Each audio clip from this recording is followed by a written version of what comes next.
Your mother has stage 4 cancer, I told them over the phone. She needs help. I need help. My daughter sighed like I'd asked her to pick up groceries. Dad, we have our own lives. My son was more direct. That's your problem. You married her. I sat in the hospital parking lot holding Margaret's purse, the same purse she'd carried to every single one of their school plays, soccer games, graduations. What they didn't know was I'd already made a decision, one that would cost them everything.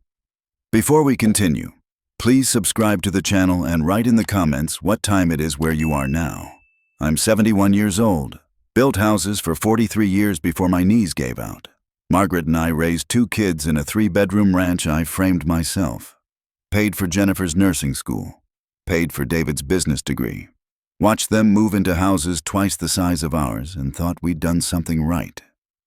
Margaret got diagnosed on a Tuesday. Pancreatic cancer. The doctor used words like aggressive and limited options. I held her hand in that office and felt the floor drop out from under 46 years of marriage. We'll fight this, I told her. She squeezed my hand. Didn't say anything. Margaret always was smarter than me. I called Jennifer that night. She's the oldest. Lives 20 minutes away in a neighborhood where the mailboxes all match. Mom's sick, I said. Cancer. It's bad. Silence on the line. Then, oh my God, Dad, I'm so sorry. The treatment plan is aggressive. Chemo starts next week. She's going to need help. Rides to appointments, someone there during the day when the nausea hits. I can't do it alone. Of course. Let me talk to Brandon and figure out our schedule. I hung up, feeling lighter. Called David next. He's younger by 3 years, lives across town with his wife Rachel and their 2 teenagers. Dad, that's terrible, he said when I told him. Really terrible. She needs family right now, David. I need you. Yeah, absolutely. I'll call you tomorrow. We'll work something out. Tomorrow came. No call. I texted both of them with the appointment schedule. Jennifer responded. This week is crazy with the kids' activities. Next week is better. Next week came. Margaret had her first chemo session. I drove her there at 6 in the morning, held the bucket when she vomited in the parking lot on the way out. Got her home and settled in bed by noon. My phone stayed silent. I tried again the following week. Called Jennifer first. How's Mom? She asked. Not good. The chemo is brutal. She can't keep food down. She's weak. That's so hard, Dad. Can you come Tuesday? I have to go to the pharmacy, pick up her prescriptions. I don't want to leave her alone. Tuesday? Her voice shifted. I heard typing in the background. I have a work thing. Wednesday? Wednesday works. Wednesday morning, I texted her the address to the pharmacy, the list of medications, told her I'd be back by noon. She texted back at 10. Dad, I'm so sorry. Brandon's mom fell. We're at the ER. Can you reschedule? I stared at that text. Sitting in our bedroom, Margaret asleep. The medications she needed sitting 60 miles away at a specialty pharmacy that closed at 2. Made the drive myself. Got back at 1:30. Margaret was awake, crying because she'd tried to get to the bathroom and fallen. Bruise already forming on her hip. I called David that night. I need you to commit to 1 day a week, I said. That's all I'm asking. 4 hours. I'll schedule everything around you. Dad, you know I would if I could. Work is insane right now. Rachel's got the kids' stuff. It's not a good time. Your mother has cancer. I know that. His voice hardened. Don't guilt-trip me. This is hard for everyone. Hard for everyone. Margaret lasted 6 weeks before the hospital became permanent. The cancer spread faster than the doctors predicted. She moved into hospice care on a Friday. I called both kids that night. You need to come, I said. Now, if you want to see her. Jennifer. I'll be there tomorrow morning. David. First thing Saturday. Saturday came. I sat by Margaret's bed, held her hand. The morphine kept her comfortable but distant. She'd squeeze my fingers occasionally, knew I was there. Jennifer showed up at 2 in the afternoon, stayed 20 minutes. The kids have activities, she explained. I have to get back. David texted at 4. Can't make it today. Rachel's not feeling well. Tomorrow for sure. Tomorrow, Margaret's breathing changed. Shallow, rattling. The nurse said it would be hours, maybe less. I called David, straight to voicemail. Texted, "Your mother is dying, now." He responded an hour later. "In a movie. Phone was off. On my way." Margaret died at 7:43 that evening, holding my hand, looking at me with eyes that still knew who I was right up until the moment they didn't. David arrived at 8:15. "I got here as fast as I could," he said. I was sitting in the chair next to her bed, still holding her hand even though it was already getting cold. "She's gone," I said. "I'm sorry, Dad." He stood in the doorway, didn't come closer. Traffic was terrible. Jennifer came by the next morning, cried, hugged me. "I should have been here more," she said. I didn't argue. The funeral was the following Thursday. I'd planned everything. Margaret had left instructions, simple service, no fuss, cremation. Both kids showed up. David gave a eulogy about how Margaret taught him to ride a bike, how she made the best chocolate chip cookies. Jennifer read a poem. Afterward, at the house, I set out Margaret's good cups, the white ones with blue trim she'd picked out at an estate sale 20 years back. Made coffee. Put out the cookies from the grocery store because nobody made them like Margaret anymore. Jennifer sat at the kitchen table.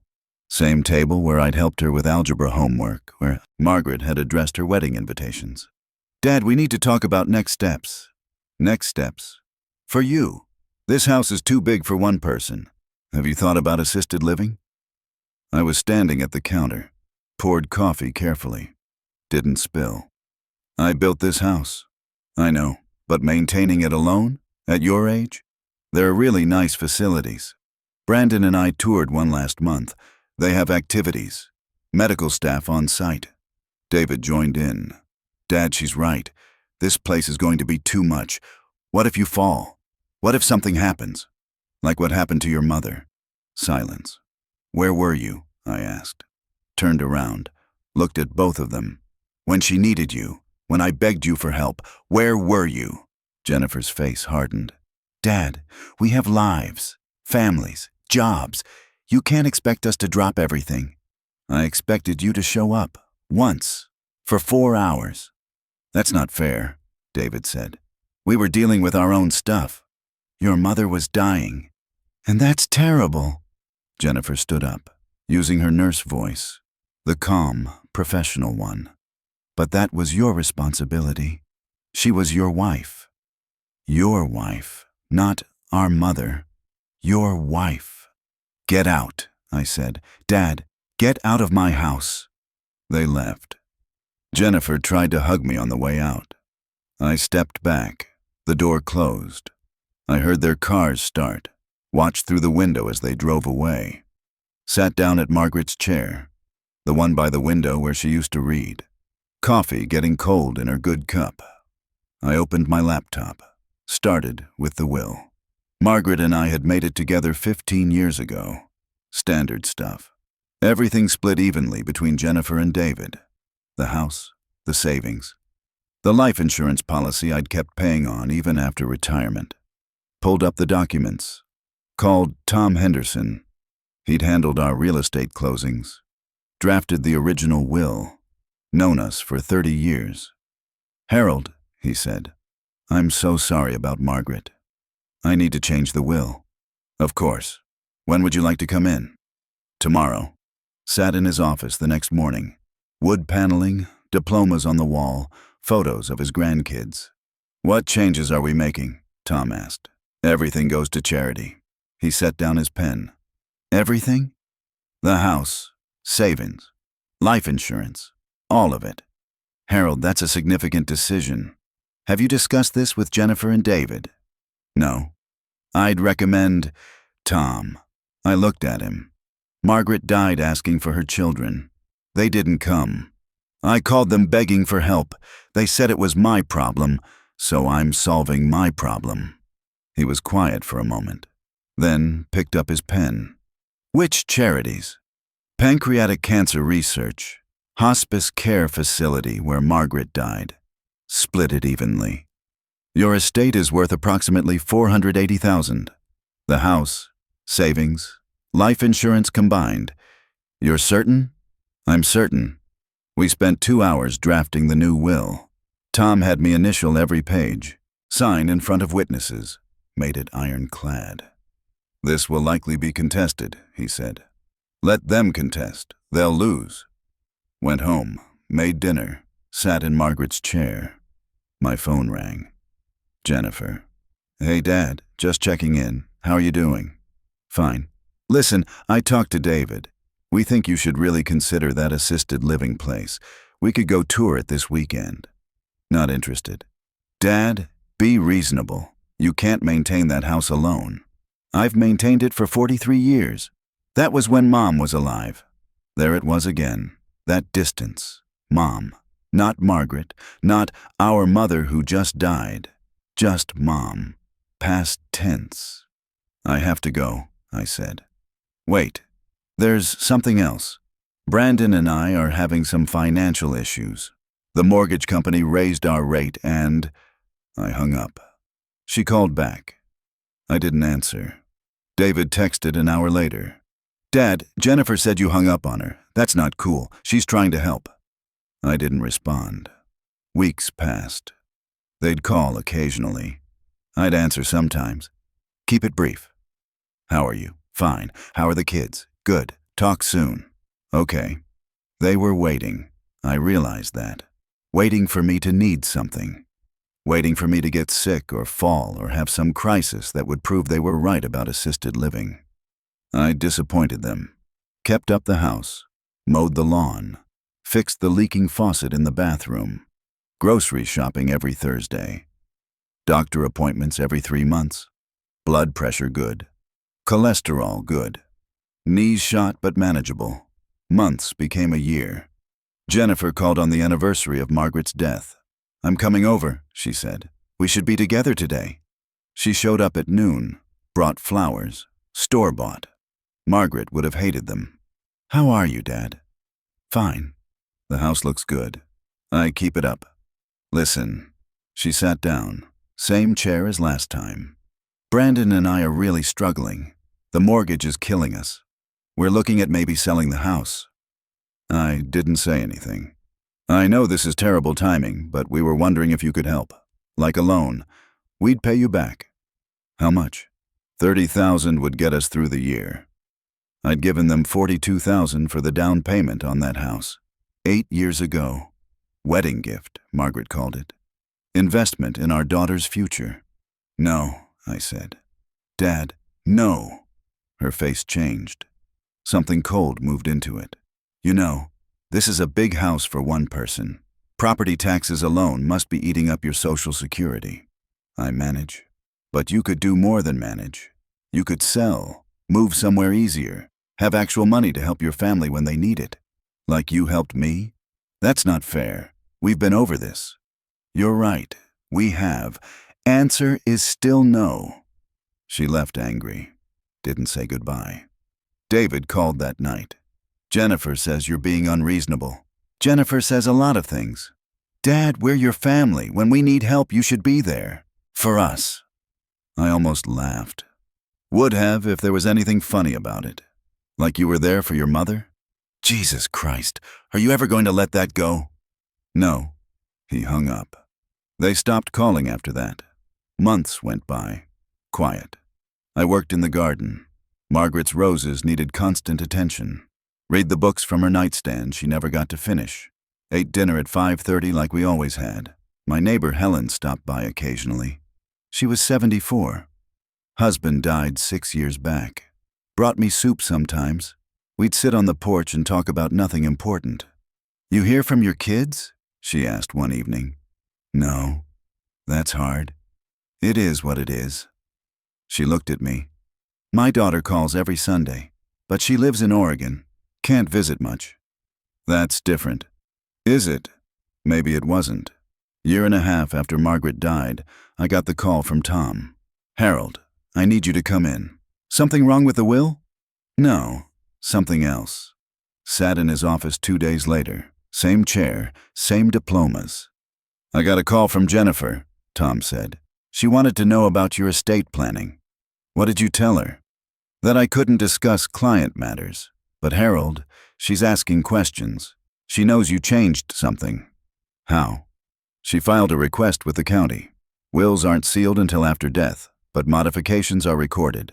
She knows you amended the will. Doesn't know what you changed, but knows you changed something. I sat with that. She's going to push, Tom continued. You should be prepared.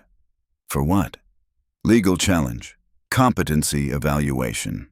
They might argue you weren't of sound mind when you made the changes. I was perfectly sound. I know that. But grief can be used as evidence of diminished capacity. They'll argue you were emotionally compromised. What do I do? Cognitive evaluation. Clean bill of health from a neurologist. Make it part of the record. If they challenge, we have documentation that you were fully competent. Made an appointment that week. Dr. Patricia Winters, neurologist. Young, maybe 45. Had me do memory tests, pattern recognition, problem-solving exercises. Mr. Sullivan, she said after 2 hours, your cognitive function is excellent, better than most people your age. Put that in writing? I'll have the report ready in 3 days. Filed it with Tom. Added it to the will documentation. You're covered, he said. If they challenge, this is solid evidence. 3 weeks later, Jennifer showed up. Didn't call first, just knocked on the door Saturday morning. I opened it. We need to talk, she said. About? Can I come in? I stepped aside. She walked past me into the living room. David was behind her. I hadn't seen him pull up. Ambush? I asked. Dad, sit down.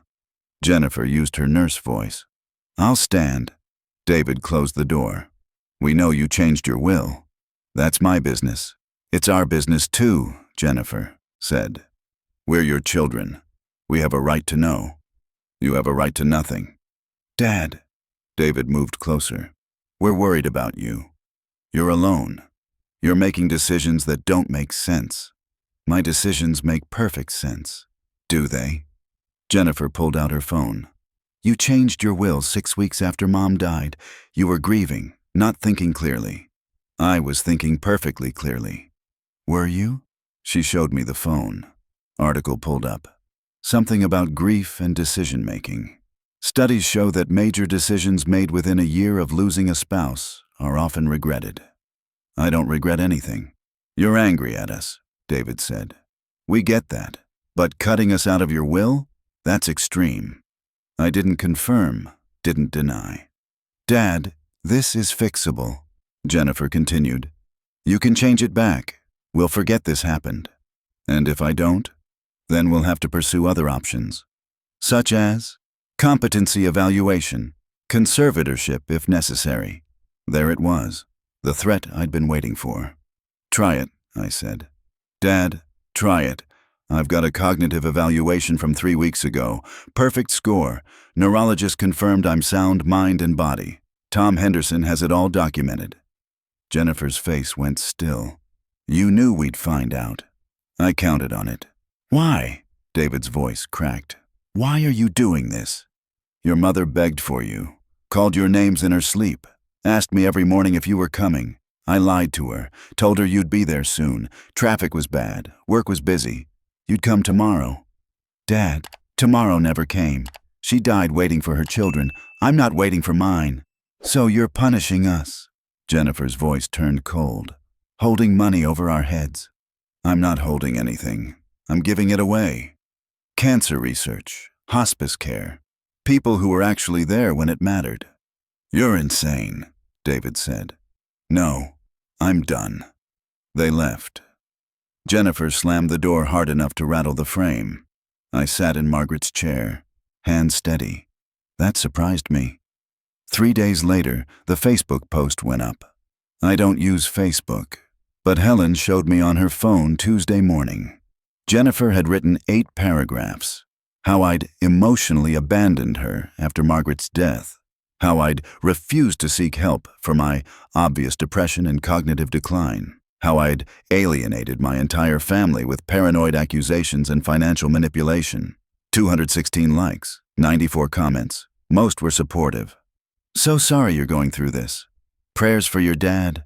Elder care is so hard. Some weren't. Maybe he has reasons. Two sides to every story. Where were you when your mom was sick? That last comment was from Helen. I hadn't known she was on Facebook. Should I delete it? She asked, showing me. Leave it. More comments piled on through the week. Jennifer's friends, David's wife Rachel, people from their church. I didn't respond, didn't engage. Tom called Friday. Have you seen the Facebook post? Helen showed me. This is problematic. She's building a public narrative. If this goes to court, judges see social media. Let them see it. Harold, I have documentation, medical evaluation, sound mind. Her post doesn't change facts. It changes perception. I don't care about perception. Hung up, made dinner, pork chops, Margaret's recipe. Ate at the table by myself. My phone rang at 8. Unknown number. Mr. Sullivan? This is Patricia Monroe from Adult Protective Services. We received a report of concern about your welfare. I set down my fork. What kind of concern? A family member reported that you may be experiencing cognitive decline and making decisions that put you at risk. I'd like to schedule a home visit. When? Tomorrow at 10 if you're available. I'll be here. She showed up in a county sedan. 40-something, clipboard, kind eyes. Mr. Sullivan, I appreciate you meeting with me. Don't have much choice. You always have a choice. May I come in? I let her in. She looked around, took notes. The home is well maintained, she said. I maintain it. How are you managing daily activities? Cooking, cleaning, medications? Fine. Do you have a support system? My neighbor Helen checks in. What about your children? Don't see them much. She made notes. They expressed concern that you're isolated, depressed. I'm alone. Not the same as isolated. Have you considered counseling? Grief support groups? No. Mr. Sullivan, losing a spouse is one of life's most difficult experiences. It's okay to need help. I don't need help. I need my children to have been there when their mother died. Since that's impossible, I need them to leave me alone. She looked up from her clipboard.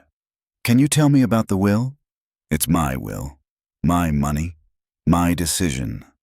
Your daughter is concerned you're being financially exploited. By who? Cancer research? Hospice care? She suggested you might be under influence from someone encouraging you to alienate your family. I almost laughed. Lady, the only person influencing me is me. My kids weren't there when Margaret needed them. Said it was my problem. So, I'm solving my problem. My way. She asked more questions. Checked the medications in the bathroom. Looked in the refrigerator. Inspected the house for safety hazards.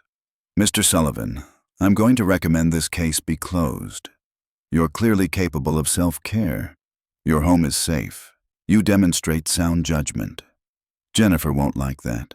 My job isn't to make family members happy. It's to ensure vulnerable adults are safe. You're not vulnerable. You're grieving and angry. Those are normal human emotions. She left me her card. Drove away. Jennifer called that night. APS came by? They did. And they're closing the case. I'm fine. Dad, you're not fine. You're alone in that house making crazy decisions. Decisions you don't like aren't crazy decisions. You're cutting out your family. You cut me out first. I'm just making it official. She hung up. 2 months of silence. I worked in the garden, fixed the fence where it was sagging, repainted the bedroom. Margaret's side of the closet still had her clothes. I couldn't bring myself to donate them. Helen came by.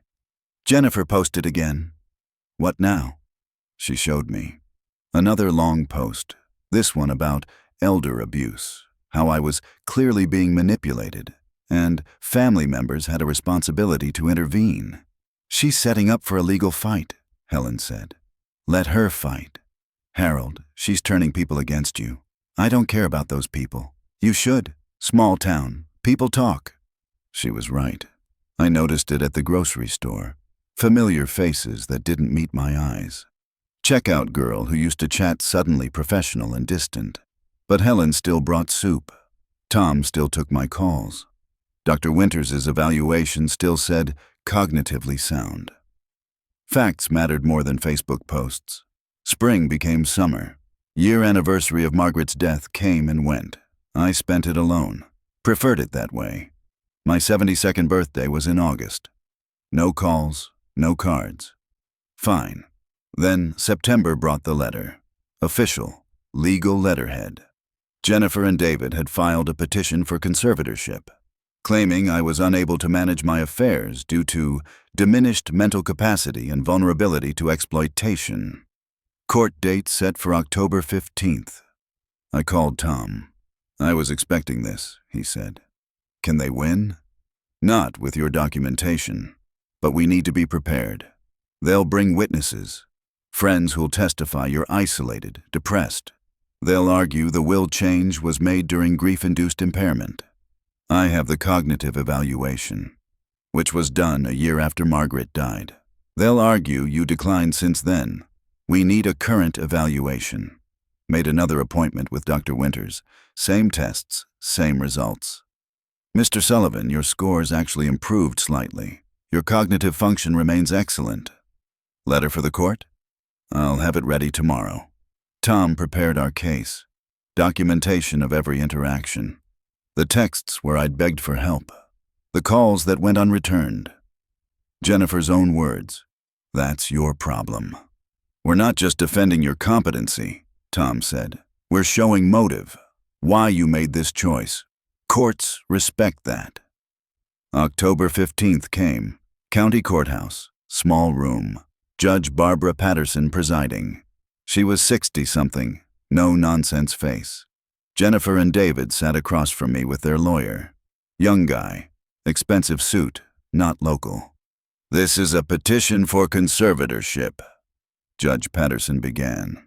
Petitioners claim respondent Harold Sullivan lacks capacity to manage his affairs. Mr. Sullivan contests. Proceed. Their lawyer stood. Your Honor, we'll demonstrate that Mr. Sullivan, while previously competent, has experienced significant cognitive and emotional decline since his wife's death.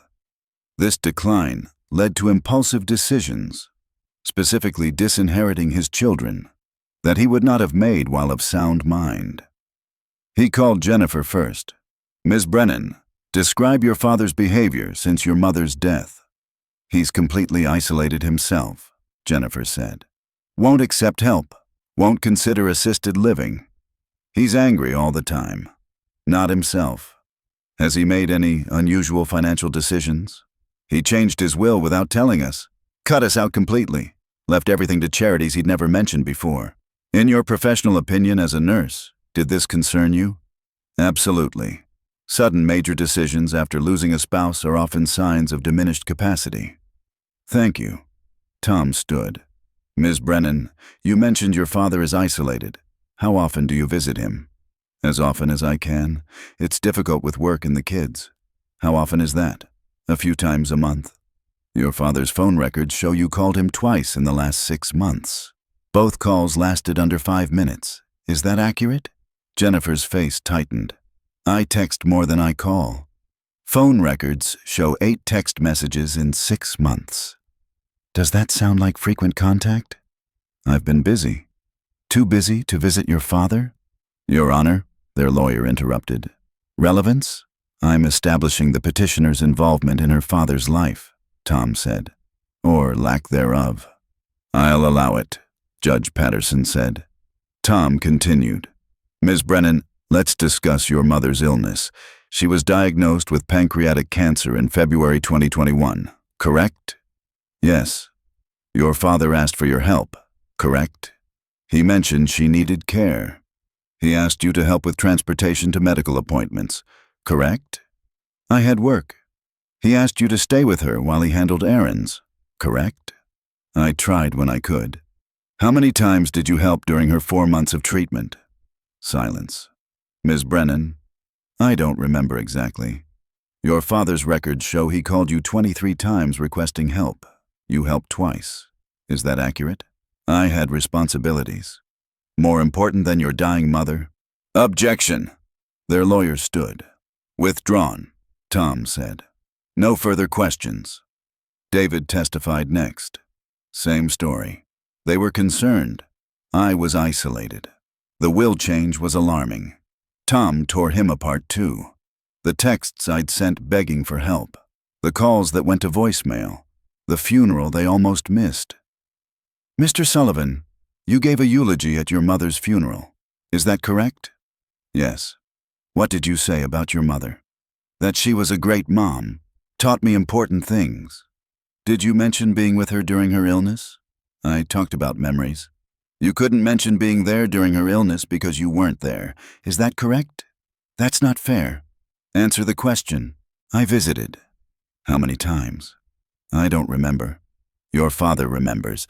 0 times during treatment. You visited once, for 20 minutes, 2 weeks before she died. David didn't answer. Their lawyer called a psychiatrist, Dr. Robert Chen. Never met me but had opinions about grief-induced impairment. Major decisions made in the first year after spousal loss often indicate compromised judgment, he testified. Tom asked him, Have you evaluated Mr. Sullivan? No, but have you reviewed his medical records? I reviewed documents provided by the petitioners. Have you seen the 2 cognitive evaluations from Dr. Patricia Winters? I was not provided those. Your Honor, I'd like to enter Dr. Winters's evaluations into evidence. He handed them to the judge. She read them, looked at Dr. Chen. Doctor, these evaluations show perfect cognitive function, both administered after the will change. How do you reconcile that with your opinion? Cognitive tests don't measure emotional capacity, but they measure decision-making ability, which is the question before this court. Dr. Chen didn't have a good answer. Tom called Dr. Winters. She testified about both evaluations. The tests, the results.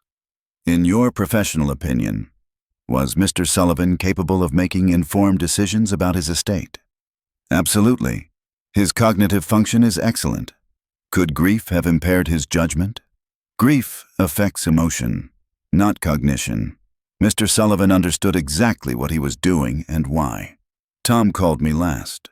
Mr. Sullivan, why did you change your will? I looked at Jennifer and David, both of them watching, waiting. My wife was dying. I begged my children to help. They said it was my problem. So I solved my problem. The money I would have left them goes to organizations that were there when they weren't. Cancer research, hospice care, people who showed up. Do you regret this decision? No. Do you understand the consequences? My children get nothing. I understand perfectly. Are you doing this because you're angry? I'm doing this because it's right. They taught me that actions have consequences. They chose not to be there. This is the consequence. No further questions. Their lawyer tried. Asked if I was depressed, if I was isolated. If I'd considered I might be wrong. I'm not wrong, I said. I know exactly what they did, and what they didn't do. Judge Patterson called recess. We waited in the hallway. Jennifer wouldn't look at me. David stared at his phone. 40 minutes later, we were called back in. I've reviewed all evidence, Judge Patterson said. Medical evaluations clearly demonstrate Mr. Sullivan possesses full cognitive capacity. His decision to modify his will, while painful for his children, was made with sound judgment and clear understanding of consequences. The testimony reveals a pattern of limited family involvement during his wife's illness and after her death. Mr. Sullivan's decisions reflect understandable emotional responses to that abandonment, not diminished capacity. Petition for conservatorship is denied. She banged the gavel. We stood.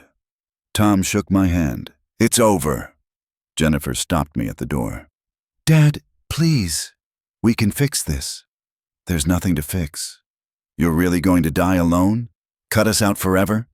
You cut yourselves out. I just made it official. We're sorry. We should have been there more. We know that now. You're sorry you're not getting the money. That's different. That's not fair. Fair was me asking for help and you saying no. This is just consequences. I walked past her, out of the courthouse, into the parking lot. Tom caught up with me. Harold, you won. The will stands. I know. Are you okay? Was I? I'd just permanently severed ties with my children. Guaranteed they'd get nothing when I died. Won the legal battle but lost the family. I'm okay, I said. Drove home. Margaret's roses needed deadheading. I spent the afternoon in the garden.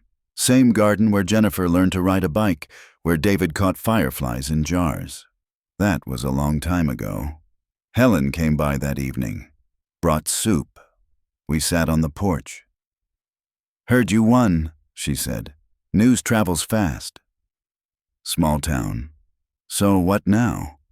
Now I live my life, however much is left. You ever think about forgiving them? Every day. But forgiveness doesn't mean pretending it didn't happen. Doesn't mean giving them what they didn't earn. She sipped her coffee. You're a stubborn man, Harold Sullivan. I'm a man who asked his kids to show up. They didn't. Everything else is just paperwork. 3 years now since Margaret died. I'm 74. House is paid off. Social Security covers the bills. I volunteer at the hospice center twice a week. Read to patients who don't have family visiting. Seems fitting.